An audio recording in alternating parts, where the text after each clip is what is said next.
Tervetuloa takaisin. Tänään otamme ison askeleen koneneulon maailmassa ja sillä olen aloittanut yhteistyön Toikan kanssa. Ja tässä videosarjassa, mitä teemme nyt seuraavat puoli vuotta, opimme sitten kesyttämään Designit-ohjelmistoa. Ja ensimmäisenä projektina teemme jotain konkreettista ja kaunista ja suunnittelemme ja neulomme tämmöisen tyylikkään sohvatyynyn, joka tehdään tietenkin täysin meidän omin mittojen mukaan. Ja nythän tämä tämmöinen sininen on aika muodikas väri tuolla Euroopassa, pikkuhiljaa tulossa myös Suomeen, samoin kuin nämä raidat. Eli tämä on ihan loistava projekti sitten käyttää ne langan loput ja jämäät näihin meidän projekteihin. Klikkaa työpöydältä Designit kuvaketta ja valitse sieltä kuosittelu. Ja lähdetään nyt sitten heti tekemään ensimmäistä kappaletta. Tässä vaiheessa voit neulettilöiksi asettaa joko jo mittaamasi mallitilkun neuletiheyden tai sitten ihan minkä tahansa, koska tämä voidaan muuttaa milloin tahansa, sitten me päästään työssä eteenpäin ja on meille neulottu se mallitilkku. Tähän voit kirjoittaa langankirjoiden, jos se on jo tiedossa. Tässä kohtaa voit valita haluamasi muotoisen tyynyn. Otetaan nyt tässä vaiheessa tuo 4. Ja kohta pääsetkin sitten lisäämään tuonne nuo mitat, että mikä kokoisen 4 haluat. Ja annamme sitten tietenkin kappaleelle nimeen, joka on tässä tapauksessa koristetyyny. Ja näin, kappale valmistuikin aika kätevästi. Eli nyt olemme tehneet meidän ensimmäisen omilla mitoilla tehdyn kaavan. Hyvä tapa tallentaa tämä oma kaava on tehdä tämmöinen kansio, jossa lukee vaikka, että neuleet itselle, jolloin sinä aina löydät nämä tekemäsi kaavat.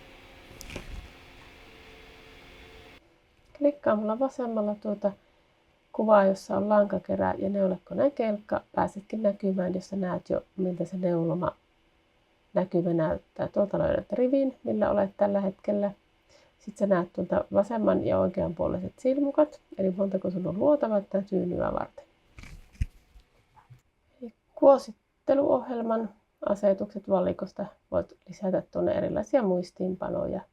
Varsinainen neulemallisuunnittelu toteutuu neulemallisuunnitteluohjelmissa. Eli lähdetään tekemään nyt sitä meidän raitakuosia tästä hiljalleen.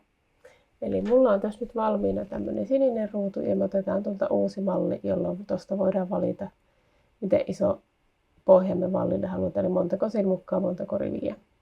Mulla nyt oli 5 ja 60. Ja täälläkin kohtaa sitten asetetaan sitä silmukan neuletiheyttä. Jos sitä ei vielä tiedetä, niin me voidaan muuttaa ihan milloin tahansa sitten jälkikäteen. Eli annetaan siellä nyt olla sitten joku. Tässä kohtaa voit asettaa neulepalettiin ihan spesifiset värit, eli tuplalikkaa tuota kuvaketta, tuosta ottaa persikkaa ja tuolta sitten saat tiedot siitä punaisen, vihreän ja esimerkiksi sinisen suhteesta ja voit panna todella tarkat värit, mitä langoissa käytät. Tätähän ei siis ole pakko tehdä, voit aina käyttää jo oletusarvoisesti tuolla näkyviä värejä sun oman mallin tekemiseen. Itse pidän siitä, että näen jo suunnitteluvaiheessa, että miltä se kuvio rupeaa näyttämään. Sitten vaan likkaat haluamasi väriä, otat vihreän kynän vierestä pensselin käyttöön ja rupeat hiirellä vetämään aina raidan kerrallaan. Sitten voit käydä hiirellä nappaamassa tuota sen värin, että mitä haluat tehdä. Ja sitten sä pääset aina maalaamaan sinne uuden. Ja sitten se ei haittaa, jos nyt vähän tuolla menee yli, koska sä voit aina sen maalata tuon päälle. Ja tässä on oikeastaan tärkeää muistaa, että raidatun koneneulassa on oltava parillisia, jotta ei tule turhia langanvaihtoja. Ja jos tiedät tarvitsesi kuvioon vain vaikka 3 väriä, niin kuin mulla on, niin tuolta voit käydä väripalian asetuksessa painamassa poista turhat näppäintä, niin sinne jää vain ne, mitkä on tällä hetkellä käytössä olevat värit. Ja jos sitten päätätkin kesken kaiken muuttaa esimerkiksi tuon pohjavärin tuolta, vaikka nyt tuon vaalean sinisen toiseksi, niin se onnistuu ihan kätevästi klikkaamalla sitä väriä, minkä haluat muuttaa, kirjoittamalla sinne punaisen, vihreän ja sinisen arvot. Ja sieltä se väri muuttuu itsekseen, jolloin ei tarvitse kaikkia muuttaa uudelleen. Ja halutessasi voit vielä tuolta palettiosiosta siivota väripalettia lisää, eli siirrellä tuollaisen värin, mikä on jäänyt, niin ottamalla vaan siitä kiinni ja siirtämällä tuonne, jos haluat. Ja nyt kun me sitten muutettiin tai otettiin omia värejä, meidän pitää myös kertoa sitten nuo värien nimet, eli tuonne me voidaan sitten kirjoittaa, että mikä on meidän mielestä mikäkin väri, jolloin sitten käytännössä värien vaihtaminen siinä koneneulonnan tai käsineulonnan aikana on.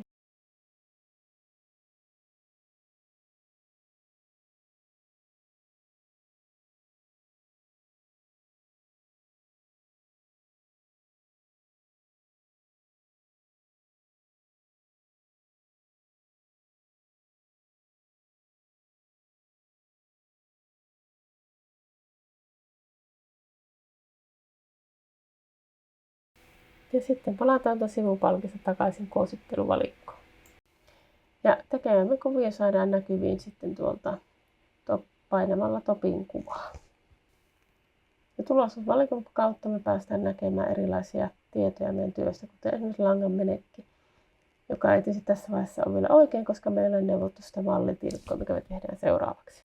Se Design 9 on valtavan kätevä juttu, eli me valitaan tuolta pelkästään se meidän kuvio, mikä me on tehty, ja päästään heti neulomaan tuommoinen mallitilkku, jossa on ihan samat tiedot kuin tuossa aikaisemminkin, niin se kertoo, mistä me aloitetaan. Ja kun me pannaan tuo valmis ja neulonta päälle, niin se kertoo, että me luodaan silmukat, ja sitten me päästäänkin neulomaan, kun meillä on kaikki anturit paikallaan. Eli vasemmasta pikkuikkunassa näet, kuinka kelka liikkuu. Monta riviä on aina seuraavaan tapahtumaan, eli tässä välissä langanvaihtoon.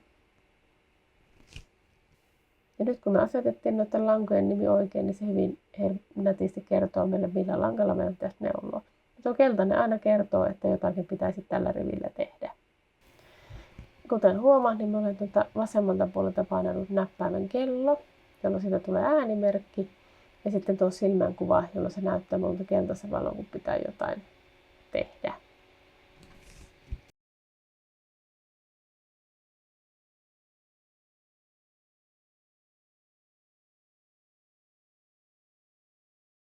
Sitten kun kappale on neulottu loppuun, niin se kertoo meille nätisti päätä loput silmukat. Eli jos painat sitten tuolta punaisesta huulista, niin se kertoo sulle kyllä ihan suomen kielellä, että mitä pitää tehdä. Mutta itse pidän sitä hieman hitaana.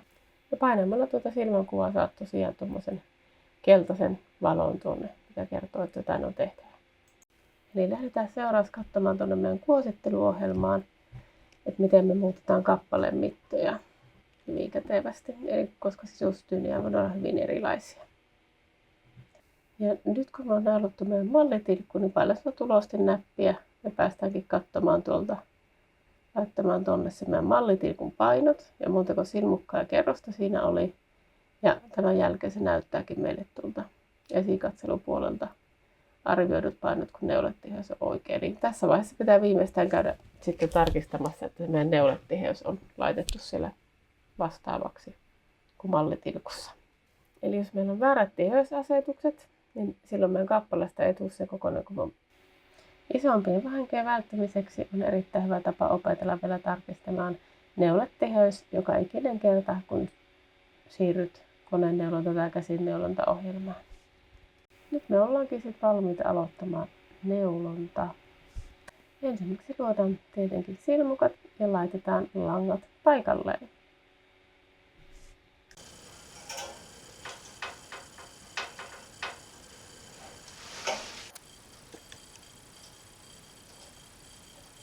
Ja jos olet uusi koneneulonnassa, niin itse asiassa koneen ohjekirja on sinun paras kaveri. Ja minun koneessa koneen ohjekirja suosittelee tekemään silmukat joka toiselle neulalle. Turvallisuus ennen kaikkea, muistathan kuulosuojaimet.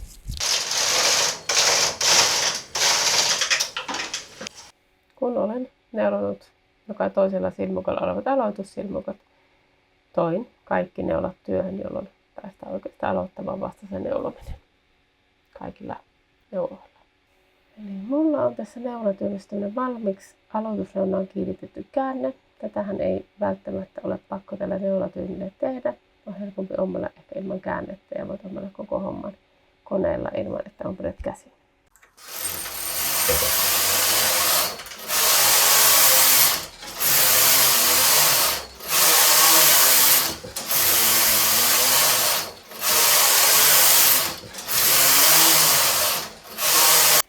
Huomaat tietokoneen näytöllä keltainen välähdys, joka kertoo, että nyt on langanvaihto.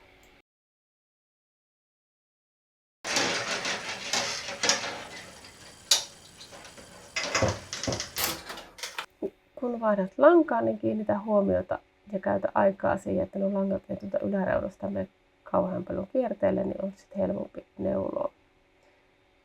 Ja tuolla alhaalla on semmoinen pieni koukku, minne tuo lanka kiinnitetään.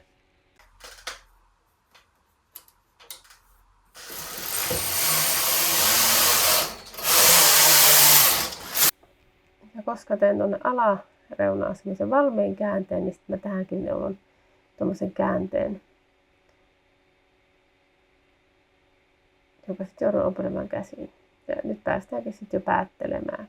Ja mulla on tapana päätellä aina porttien taakse, jotta saadaan mukava joustava reuna, joka antaa periksi. Tyynnyssäkin on tärkeää, koska se ihan joutuu rasitukselle käytössä.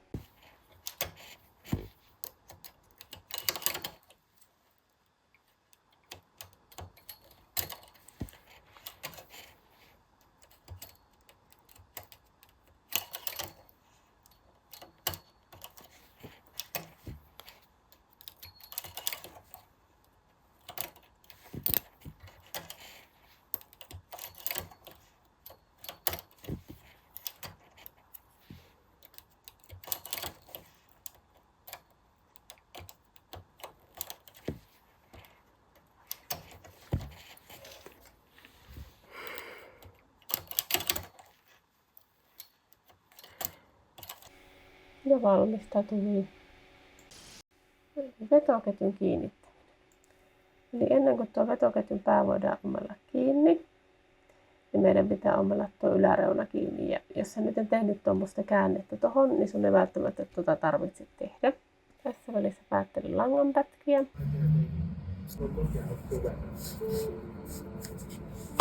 Ja sitten ompelin silmukoita jäljitellen tuon vetoketjun ylijäämäisen pään. Ja selkäpä harsikin sen vetoketjun sitten sinne käsin kiinni. Niitä on niin herkkää tää neule, että suosittelen harsimaan aina vetoketjun kiinni. Ja koska olen koulutukseltani ompelija, niin koen, että parhaimmat saumat tulee ihan ompelemalla. Ja sitten kannattaa aina muistaa poistaa harsilangat.